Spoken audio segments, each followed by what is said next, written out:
Assalamualaikum warahmatullahi wabarakatuh. Perkenalkan, kami mahasiswa dari Politeknik Pertanian Negeri Pangkajene Kepulauan, jurusan Teknologi Pengolahan Hasil Perikanan, program studi D4 Agroindustri. Video animasi ini dibuat untuk memenuhi tugas kimia dari dosen pengampu Nurfaidah Munir, SSI MBioTech. Adapun pada video ini, kami akan membahas materi mengenai teori asam dan basa.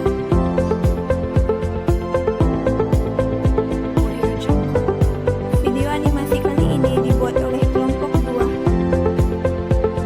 yang anggota kelompoknya terdiri dari yang pertama Nurul Asisa, yaitu saya sendiri, kedua yaitu Ridwan Fuad,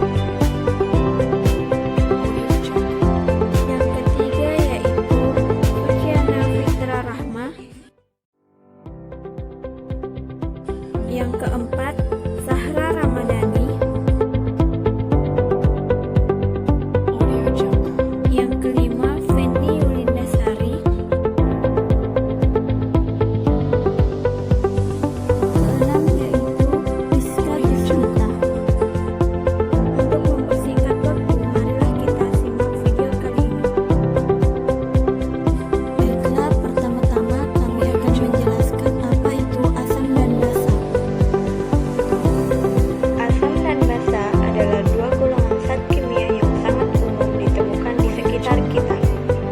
Sebagai contoh, cuka, asam sitrun, dan asam dalam lambung tergolong asam, sedangkan kapur sirih dan soda api tergolong basa.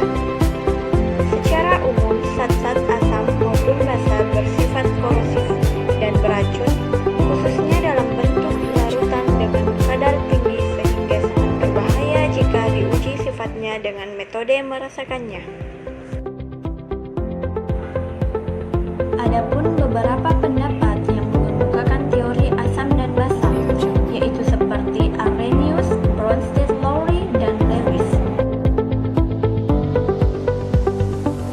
Menurut Arrhenius,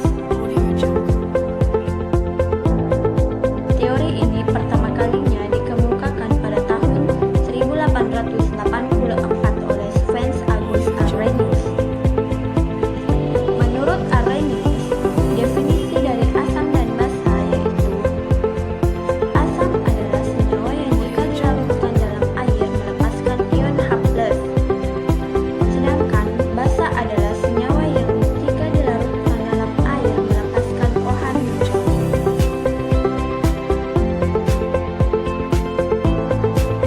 Gas asam klorida atau HCl yang sangat larut dalam air tergolong asam Arrhenius. Sebagaimana HCl dapat terurai menjadi ion H+ dan Cl- di dalam air. Berbeda halnya dengan metana atau CH4 yang bukan asam Arrhenius karena tidak dapat menghasilkan ion H+ dalam air meskipun memiliki atom H. Natrium hidroksida atau NaOH termasuk basa Arrhenius. Sebagaimana NaOH merupakan senyawa ionik yang terdisosiasi menjadi ion Na+ dan ion OH- ketika dilarutkan dalam air. Konsep asam dan basa Arrhenius ini terbatas pada kondisi air sebagai pelarutnya. 2. Menurut Bronsted Lowry, pada tahun 1923, Hannes N. Bronsted dan Thomas M. Lowry secara terpisah mengajukan definisi asam dan basa yang lebih luas. Konsep yang diajukan tersebut didasarkan pada fakta bahwa reaksi asam basa melibatkan transfer proton atau ion H+ dari satu zat ke zat lainnya. Proses transfer proton ini selalu melibatkan asam sebagai pemberi atau donor proton dan basa sebagai penerima atau akseptor proton. Jika ditinjau dengan teori Bronsted-Lowry, pada reaksi ionisasi HCl ketika dilarutkan dalam air, HCl berperan sebagai asam dan H2O sebagai basa. Reaksi HCl aqua ditambah H2O liquid menghasilkan Cl- aqua ditambah H3O plus aqua.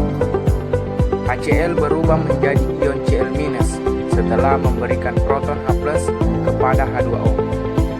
H2O menerima proton dengan menggunakan sepasang elektron bebas pada atom O untuk berikatan dengan H+, sehingga terbentuk ion hidronium atau H3+.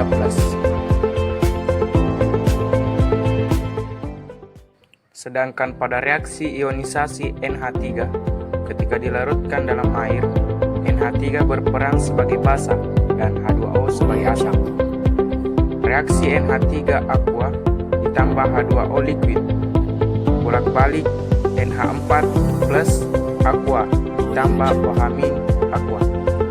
NH3 menerima proton H+ dari H2O dengan menggunakan sepasang elektron bebas pada atom N untuk berikatan dengan H+, sehingga terbentuk ion amonium atau NH4+. H2O berubah menjadi ion OH- setelah memberikan proton H+ kepada NH3.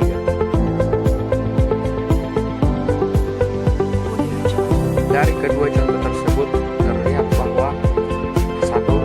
Asam bronsted lauri harus mempunyai atom hidrogen yang dapat terlepas sebagai ion H+. Dan yang kedua, basa bronsted lauri harus mempunyai pasangan elektron bebas yang dapat berikatan dengan ion H+. 3. Menurut Lewis.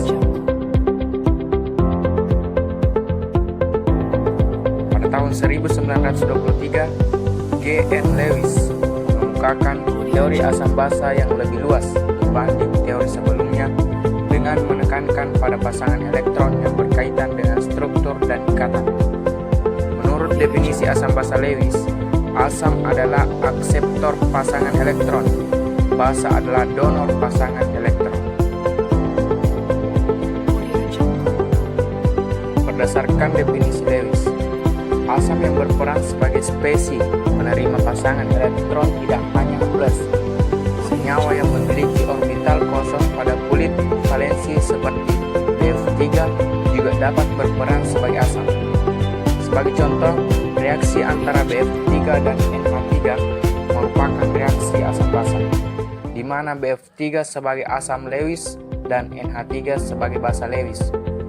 NH3 memberikan pasangan elektron kepada Bf3 sehingga membentuk ikatan kovalen koordinasi antara keduanya.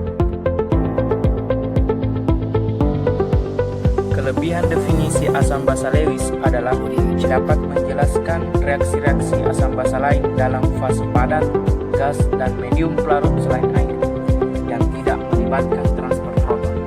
Misalnya reaksi-reaksi antara oksida asam, misalnya CO2 dan SO2, dengan oksida basa, misalnya MgO dan CaO. Reaksi-reaksi pembentukan ion kompleks seperti konsentrasi FeCN6-tidamin, konsentrasi Al-H2O6-13, dan konsentrasi CuH3-412, dan sebagai reaksi dalam kimia organik. Terima kasih telah menyaksikan video kali ini.